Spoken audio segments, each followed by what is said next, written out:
It looks like Jillian Michaels is fancying herself an expert in history now.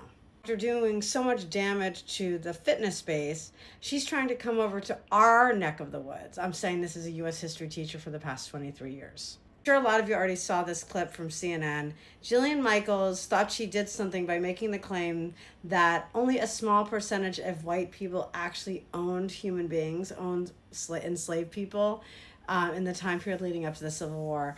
And therefore, we're making too big of a deal of it in the teaching of this history, or something like that. Sure, only a small percentage of white Americans owned enslaved people in this time period, but it was the backbone of the American economy. Capitalism was born on the backs of enslaved labor, race-based chattel slavery.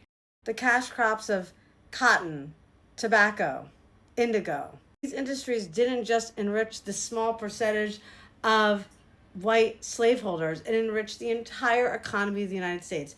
Everything from insurers, everything from textile mill owners, everything to shipping companies, banks, oh, and the US government itself. Slavery wasn't some side hustle for the American economy, it was the American economy. So even if your great great great great great grandfather, I might have said too many greats, didn't own enslaved people, that white great great great grandfather benefited from not just the slave system, but from the Jim Crow system that took place of slavery when it was abolished in America with the 13th Amendment. And even after slavery ended, white people were able to build generational wealth, while descendants of enslaved people, because it was race-based chattel slavery, it was black people, they were denied the opportunities to build that generational wealth. And we see the product of that even today. Slavery wasn't just a few bad apples, a small percentage of Americans. It was the whole orchard of the United States of America. And yes, we're still dealing with the consequences of it today.